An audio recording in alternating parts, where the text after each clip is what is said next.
بسم اللہ الرحمن الرحیم۔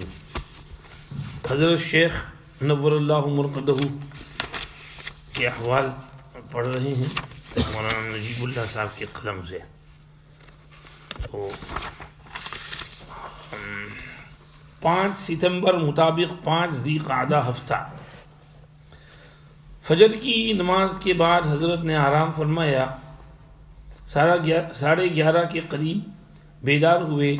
جمعیت علماء برطانیہ کا آج اجلاس مدرسہ دارالعلوم ہی میں ہونا ہے، چنانچہ علماء کی مجلس اور اس میں تقاریر اور پروگرام شروع ہو چکا ہے۔ جب حضرت بیدار ہوئے تو مولانا عبدالحفیظ صاحب نے آ کر عرض کیا، جمعیت کی علماء تشریف فرما ہیں، دعا کی درخواست کے لیے حاضر ہونا چاہتے ہیں۔ چنانچہ حضرت نے آنے کی اجازت مرحمت فرما دی اور پروگرام کے درمیان ہی سے سارے علماء کرام حضرت کے حجرے میں آئے، سب نے مصافحہ کیا۔ حضرت نے ان علماء کرام کا شکریہ اور اپنے اعذار، بخار وغیرہ کا ذکر فرمایا اور معذرت فرمائی، جس پر جمعیت کے جنرل سیکرٹری صاحب نے کھڑے ہو کر حضرت کی برطانیہ تشریف آوری پر شکریہ ادا کیا اور اظہار مسرت وغیرہ۔ یہ علامہ خالد محمود صاحب کا وہ مقالہ جو حضرت کے احوال میں آیا تھا، تو اس میں کہیں حضرت کے تعریف تھی اور آنے پر یہ تھا، تو حضرت اس پر کیا کہتے تھے وہ بھی حضرت نے اس میں لکھا ہے۔ جہاں حضرت کی تعریف آتی تو شیخ فرماتے سب جھوٹ ہے، اور کہیں کچھ ہوتا کہ آپ کے آنے سے یہ فائدہ ہوا ہے تو اللہ کا شکر ہے، اللہ جو چاہتے ہیں۔ تو یہ اس کا جب حضرت شیخ رحمۃ اللہ علیہ عجیب متواضع انسان تھے، عجیب متواضع تھے۔ وہاں پڑھا نا آپ نے کہ جب جلسہ ہو رہا تھا اور سب حضرت شیخ کی اور دھوم دھام تھی، تو حضرت شیخ کیا فرمانے لگے، یوسف اللہ حدیث میں آتا ہے اللہ کبھی فاجر آدمی سے بھی دین کا کام لے لیتا ہے، یعنی اپنے آپ کو حضرت سمجھتے میں تو بہت گنہگار آدمی ہوں، یہ سب دھوم دھام ہے، یہ کوئی بڑی بات نہیں ہے، یعنی اللہ والے ایسے ہی ہوتے تھے۔ اس کے بعد مولانا عبدالحفیظ صاحب نے دعا کرائی۔ یہ دعا اپنے اثرات و کیفیات کے لحاظ سے ساری دعاؤں سے منفرد تھی، حضرت پوری طرح متوجہ تھے۔ مولانا عبدالحفیظ صاحب نے دعا شروع کی اور 8 منٹ بعد ہی مولانا پر ایسا گریا طاری ہوا کہ آواز بند، جس پر مجمع سے چیخوں کی آواز بلند ہو گئی۔ ماشاءاللہ یہ چند منٹ کی دعا اپنی کیفیات کے لحاظ سے عجیب و غریب سما رکھتی تھی۔ اس کے بعد مجلس برخاست ہوئی اور سب نے پھر اپنی جگہ جا کر اپنے پروگرام کو ازسر نو شروع کیا، اور تقریباً 4 گھنٹے کا یہ پروگرام رہا، جس میں یہاں برطانیہ کے حالات اور جمعیت کی کارکردگی اور آئندہ کے لیے لائحہ عمل وغیرہ طے کیا گیا۔ مولانا معین الدین صاحب کی تقریر ہوئی۔ چونکہ حضرت کی طبیعت مبارکہ ناساز چل رہی ہے، اس لیے مجلس حجرے مبارک ہی میں ہوئی۔ مجمع شامیانہ اور مدرسہ شامیہ یعنی ٹینٹس اور مدرسہ کے صحن اور کمروں میں تھا، اور پروگرام لاؤڈ سپیکر پر ہوتے رہے۔ پہلے بچوں کے قرآن کا افتتاح و اختتام، پھر بیعت، پھر دعا، اس کے بعد چہل حدیث، پھر مجلس برخاست ہوئی۔ آج ہفتے کا دن ہے، مجمع کافی ہے، یہاں کاروبار دفاتر میں چھٹی ہے، چنانچہ ملک کے کونے کونے سے لوگ اپنی کاروں میں آئے، نیز مختلف جگہوں سے 4 بسیں بھی آئیں۔ مجمع کی زیادتی، ادھر حضرت کی ناسازی کی وجہ سے بار بار اعلان کیا گیا کہ چونکہ حضرت کی طبیعت زیادہ خراب ہے، اس لیے جو حضرات پہلے ایک مرتبہ مصافحہ کر چکے ہیں وہ دوبارہ مصافحہ نہ کریں۔ چنانچہ لوگوں نے اس پر عمل بھی کیا، پھر بھی ہزاروں کے مجموعوں نے مصافحہ کیا۔ تقریباً 40 منٹ تک مصافحہ چلتا رہا۔ پہلے مغرب ہوئی، پھر ختم یاسین، پھر دعا، اس کے بعد کھانا، پھر نماز عشاء، اس کے بعد عمومی مصافحہ سے فراغت کے بعد حضرت کو مالش کی، پھر حضرت نے آرام فرمایا۔ الحمدللہ کہ آج کا دن بھی بخیر و عافیت پورا ہوا۔ اللہ جل شانہ صحت و قوت اور جملہ امراض سے شفا کاملہ عاجلہ مستمرہ نصیب فرمائے۔ 6 ستمبر مطابق 6 ذی قعدہ اتوار، جلسے دستار بندی و اختتام و افتتاح بخاری و افتتاح مشکات۔ فجر کی نماز کے بعد حضرت نے آرام فرمایا، مگر نیند نہیں آئی کہ آج کا دن برطانیہ کے مسلمانوں کے لیے ایک تاریخی دن ہے کہ دارالعلوم العربیہ الاسلامیہ کے 52 طلبہ کی دستار بندی ہوگی اور ختم اور افتتاح بخاری شریف اور مشکات شریف وغیرہ کا افتتاح بھی حضرت شیخ مدظ ذلہ کرائیں گے۔ دارالعلوم کے سلسلے میں تو تأثرات مشاہدات میں مضمون ملاحظہ فرمائیں، یہاں تو صرف آج کے دن بھر کے اعمال اور کار لکھنے ہیں۔ بہرحال 11:30 بجے حضرت بیدار ہوئے، اپنی ظہر پڑھی، اس کے بعد جاگتے ہوئے لیٹے رہے کہ فکر کی وجہ سے نیند نہیں آئی۔ آج مجمع حد سے زیادہ ہے، پورا مدرسہ شامیانے، اس کے علاوہ جگہیں مجمع سے بھری ہوئی ہیں، کار پارکنگ کی جگہ تنگ ہو رہی ہے۔ مجمع کو مشغول کرنے کے لیے 10:30 بجے سے 12 بجے تک مولانا عبدالجبار صاحب کا بیان ہوا۔ ماشاءاللہ بیان بھی بہت مفید ہو رہا ہے۔ بیان کے بعد کھانا، پھر ظہر کی نماز، اس کے بعد ختم خواجگان، پھر دعا، اس کے بعد مجلس ذکر۔ ذاکرین اپنا اپنا ذکر پورا کر چکے ہیں، کچھ لوگ ابھی ذکر ہی کر رہے ہیں کہ فارغین طلبہ اور دستار حاصل کرنے والوں کا نام اسٹیج سے پکارا جانے لگا۔ یہ 4:30 بجے کا وقت ہے، سب طلبہ جمع ہو رہے ہیں۔ مجمع پر اب مہر سکوت طاری ہے کہ مولانا عبدالحق صاحب برمنگھم والے متوجہ ہوتے ہیں۔ چند منٹوں میں اس مدرسے کی جگہ کے متعلق کہ یہ کیا تھی اور کیسے حاصل کی گئی اور ان کی امداد ماؤں اور بہنوں نے کس طرح سے کی اور اس ادارے کے 5 مدرسین کس طرح دین کے لیے شہید ہوئے، یہ سب بیان کیا۔ مجمع پر ان چند منٹ کے ان جملوں نے گریہ طاری کر دیا۔ حضرت مدظ ذلہ اپنے حجرے میں تشریف فرما تھے اور رو رہے تھے اور دعائیں دے رہے تھے۔ مولانا موصوف کے بیان سے چند منٹ پہلے ایک طالب علم نے ایک نظم پیش کی جو اس ادارے پر کسی شاعر نے کہی ہے۔ اس کے بعد مولانا عبدالجبار صاحب کی تقریر شروع ہوئی۔ مولانا کی تقریر کافی جوشیلی تھی، مجمع خوب روتا رہا۔ کئی مرتبہ جوش میں مجمع میں نعرے تکبیر بلند ہوا۔ بہت جوشیلی تقریر تھی۔ مولانا نے اس میں داڑھی کے بارے میں کہا، اتباع سنت، اور اس میں یہ کہا، اب تک ہم کو یاد ہے کہ بھئی داڑھی برابر رکھو، داڑھی شیو نہ کرو، داڑھی صاف نہ کرو، کاٹو نہیں۔ انہوں نے کہا کہ بھئی انتقال ہوگا تو قبر میں جائیں گے تو سب سے پہلے حضور کو منہ دکھانا ہوگا، اور کہا کہ حدیث میں آتا ہے کہ ایک مرتبہ کسریٰ کے 2 آدمی وفد کی شکل میں حضور کے پاس آئے، ان کی مونچھیں بڑی بڑی تھی اور داڑھی بالکل صاف تھی، تو حضور نے منہ پھیر لیا، دوسری طرف دیکھا، حضور سے دیکھا نہیں گیا ان کا منہ۔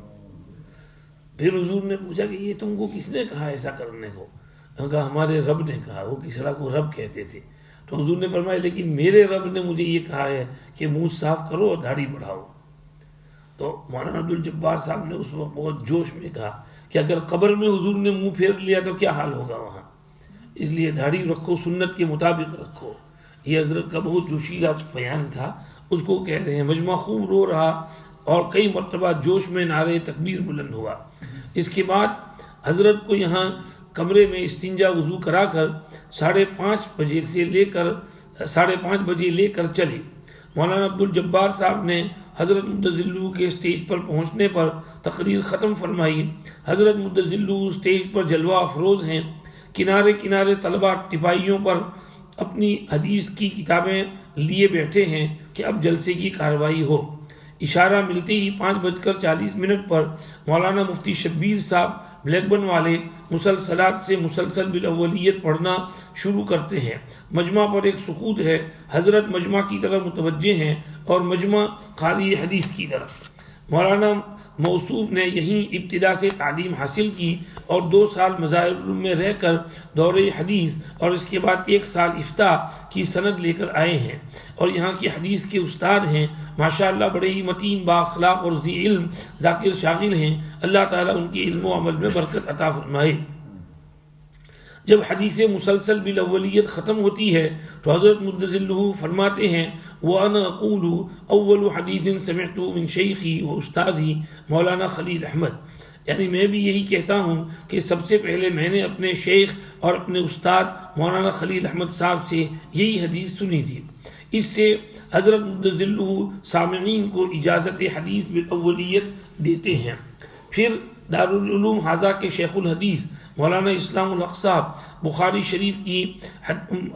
شریف کی آخری حدیث کی تلاوت فرماتے ہیں۔ چونکہ آج گزشتہ سال کی بخاری کا ختم بھی ہے اور اس سال کا افتتاح بھی۔ مولانا گزشتہ سال کے اساتذہ حدیث کے شہید ہونے سے کچھ پہلے ہی بلا لیے گئے تھے۔ پہلے جامعہ حسینیہ راندیر ضلع سورت میں حدیث کے اسباق پڑھاتے تھے۔ اب جب یہاں دورے کی کتابیں بھی دارالعلوم میں ہونی طے ہوئیں تو مولانا موصوف کو شیخ الحدیث بنا کر بلایا گیا۔ مولانا موصوف عمر رسیدہ بزرگ ہیں، حضرت شیخ مدظلہ ہی سے بیعت کا تعلق ہے، ایک زمانے تک مدرسہ امینیہ میں اور پھر گجرات میں تعلیم دیتے رہے ہیں، بااخلاق متواضع سادہ وضع کے انسان ہیں، علم بہت پختہ ہے، اللہ تعالیٰ ان کے علم و عمل سے دارالعلوم کے طلباء کو زیادہ سے زیادہ مستفیض فرمائے۔ اس کے بعد اس سال کے بخاری شریف کے ابتدا اور افتتاح بھی ہے، چنانچہ ایک طالب علم بخاری شریف کی پہلی حدیث مع سند کے تلاوت کرتا ہے۔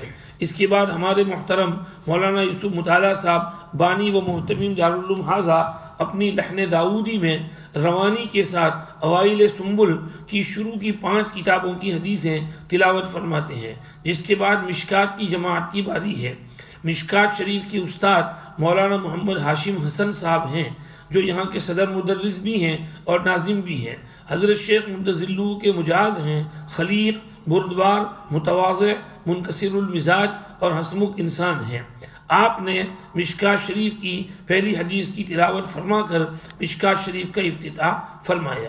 اب اس کے بعد مولانا سلمان صاحب وما اوتیتم من العلم الا قلیلا تلاوت فرما کر بیان فرماتے ہیں، جس میں فارغ ہونے والے طلباء کو نصیحتیں، بالخصوص علم میں اشتغال اور عجب و پندار سے بچنے کی تلقین، جس میں شیخ الاسلام محی الدین ابن عربی کا واقعہ کہ ایک مرتبہ کشتی میں بیٹھ کر سمندر میں سفر کر رہے تھے، چونکہ موصوف علم ظاہری و باطنی دونوں میں امام ہیں، بہت بڑے صوفی بھی ہیں، سمندر میں طغیانی آئی، کشتی کو جھٹکا دینے لگی، آپ بحر کی طرف متوجہ ہو کر فرماتے ہیں اسکن یا بحر فإن علیک بحرا من العلم، یعنی اے سمندر تھم جا کیونکہ تجھ پر علم کا ایک سمندر سوار ہے۔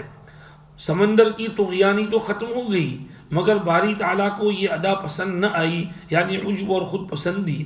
آگے چلے، ایک بڑی مچھلی نے کشتی روک لی، چونکہ آپ جانوروں کی زبان بھی سمجھتے تھے تو اس مچھلی نے آپ سے سوال کیا کہ حضرت ایک مسئلہ پوچھنا ہے، وہ یہ کہ اگر عورت کے شوہر کا چہرہ بالکل مسخ ہو جائے اور مرد زندہ ہو تو عورت کون سی عدت گزارے، بینونت کی یا موت کی؟ چہرہ بالکل مسخ ہو جائے، ڈس فگر ہو جائے، جیسے پچھلی زمانے میں سور بندر بنا دیے جاتے تھے، تو اگر کسی کا پورا جسم ہی اس طرح بن گیا تو اب اس کی بیوی جو ہے کون سی عدت گزارے گی، طلاق بائن کی یا موت کی؟ اس کو ویڈو کہا جائے گا یا ڈیورس کہا جائے گا؟ کون سی عدت؟ 3 مہینے 3 حیض اس کی طلاق کی گزارے گی یا پھر 4 مہینے 10 دن موت کی گزارے گی؟ ابن العربی کو یہ مسئلہ معلوم نہیں تھا، تھوڑی دیر بلکہ کافی دیر سر جھکائے رہنے کے بعد سر اٹھا کر مچھلی کو جواب دیا کہ یہ مسئلہ مجھے معلوم نہیں۔ مچھلی نے کہا تو پھر آپ ہی بحر من العلم ہیں جس کو یہ مسئلہ بھی معلوم نہیں۔ تنبیہ ہوئی کہ اپنے آپ کو اپنے اس میں غرور اور گھمنڈ اور عجب کا شائبہ بھی نہیں آنا چاہیے، ذرہ توجہ اور بو بھی نہیں آنی چاہیے کہ میں بھی کچھ ہوں۔ اس کے بعد حضرت موسیٰ علیہ السلام کا قصہ سنایا کہ موسیٰ علیہ السلام نے ایک دفعہ تقریر کے دوران لوگوں نے تقریر کر رہے تھے، لوگوں نے سوال کر لیا کہ آپ سے بڑا کوئی عالم بھی دنیا میں ہے الی آخرہ۔ موسیٰ علیہ السلام نے جواب دیا نہیں، تو اللہ کو یہ ادا پسند نہیں آئی، کہا جاؤ خضر علیہ السلام کے پاس اور ان سے علم حاصل کرو۔ تو یہ تقریباً 20-25 منٹ کا یہ بیان تھا۔ مجمع پر ایک عجیب کیفیت طاری تھی، بہت ساروں پر گریا طاری تھا، بہت سوں کی زبانوں پر عش تھا۔ اس کے بعد اب دستار بندی کا نمبر آیا۔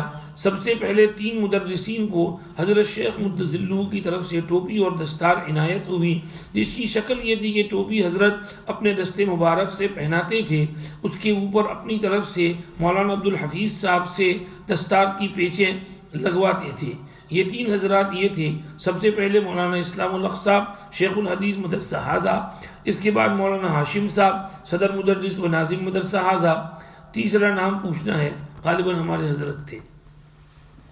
اس کے علاوہ مذکورہ تینوں علماء کرام اور ایک اور مدرس حدیث مولانا شبیر صاحب بلیک بن کے لیے اوائل سنبر پر مہر لگوا کر سند حدیث مولانا اس مطالعہ کے حوالے پہلے فرما چکے تھے کہ چاروں کو دے دیا جائے۔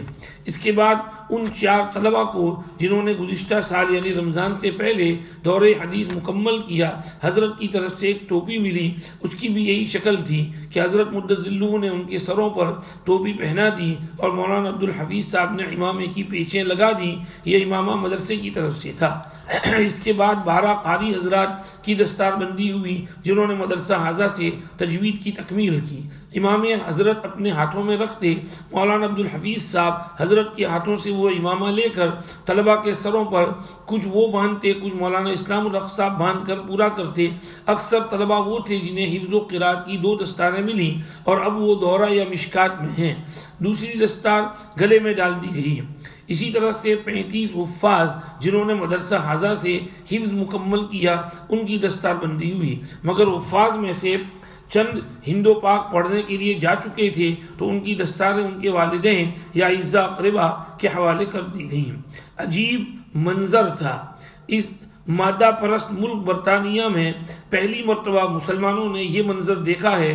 عوام کی مسرتوں، خوشیوں اور کیف و سرور کا اندازہ الفاظ کے اندر بیان کرنا میرے لیے مشکل ہے کہ اس برطانیہ کی سرزمین پر اللہ کا نام لینے والا آج سے 50 سال پہلے تلاش کرنے سے بھی کوئی نہیں ملتا تھا، آج وہی مٹی اپنے اندر سے 52 علماء، قراء، حفاظ، ہیرے موتی نکال کر باہر دکھلا رہی ہے۔ اللہ اس گلشن کو سدا پھلتا پھولتا قائم دائم جاری ساری رکھے کہ یہ ملک کا واحد ادارہ ہے جس میں حدیث تک بلکہ منتہا تک تعلیم ہوتی ہے۔ مدرسہ اور متعلقات مدرسہ کے متعلق تأثرات، مشاہدات بعد میں ملاحظہ فرمائیں۔ اس کے بعد مولانا عبدالحفیظ مکی صاحب کی دعا ہوئی، پھر مجلس برخاست ہوئی۔ عصر کی نماز کا وقت چونکہ ہو چکا تھا اس لیے اذان ہوئی اور تھوڑی دیر بعد جماعت شروع ہو گئی۔ آج ازدحام اور مجمع بہت تھا، تقریباً 60,000 کا مجمع تھا۔ آج 5,000 کے مجمع کا اندازہ لگا کر کھانا پکایا گیا تھا۔ ایک مولوی صاحب مغرب کی نماز میں جگہ ڈھونڈتے ہوئے خیموں، برآمدے، ساری درسگاہوں، پہلی دوسری منزل تک چلے گئے، جگہ نہ ملی۔ تیسری منزل پر جا کر جگہ ملی جس میں 5-7 بسیں پوری کی پوری کرایہ کر کے دور دراز شہروں سے آئی تھی۔ نماز کے بعد حضرت اپنے حجرے ہی میں آرام فرما رہے اور مجلس ہوئی۔ 1 گھنٹہ سے زیادہ بیٹھنے کی وجہ سے کافی تکان ہو گیا تھا۔ استنجا وضو فرما کر مغرب کے لیے تشریف فرما ہوئے۔ مغرب کے بعد ختم یاسین شریف، پھر دعا، اس کے بعد کھانا۔ چونکہ مجمع زیادہ تھا، کھانا کھانے کے لیے بھی لمبی لائنیں لگی ہوئی تھیں، اس لیے عشاء کی نماز کچھ تاخیر سے ہوئی۔ چونکہ حضرت کی طبیعت کئی دنوں سے خراب چل رہی ہے اور آج جلسے میں بیٹھنے کی وجہ سے کچھ تکان بھی بہت ہو گیا تھا، ادھر دور دور سے مجمع چھٹی کی وجہ سے زیارت و مصافحہ کے لیے آیا ہوا تھا، اس لیے بار بار اعلان کیا گیا تو مصافحہ تو ہوگا مگر وہ حضرات جو پہلے مصافحہ کر چکے ہوں، اسی طرح طلبہ وغیرہ مصافحہ نہ کریں۔ چنانچہ مصافحہ تھوڑے سے لوگوں نے کیا، پھر بھی 35 منٹ تک مصافحہ چلتا رہا۔ اس کے بعد تیل کی مالش ہوئی، پھر حضرت کو لٹا دیا، مگر رات بھر حضرت کو نیند نہیں آئی۔ پیشاب کثرت سے آتا رہا، بخار بھی تیز رہا، کچھ بے خودی کی سی کیفیت بخار کی شدت کی وجہ سے رہی۔ فجر کی اذان سے تھوڑی دیر پہلے نیند آئی، فجر کی نماز اپنی جماعت کر کے مختصراً پڑھی۔ کیفیت بخار کی وجہ سے بدستور تھی، اس لیے نماز پڑھا کر فوراً لٹا دیا۔ یہ 6 تاریخ پوری ہوئی، آگے 7 ستمبر کے احوال بیان کریں گے۔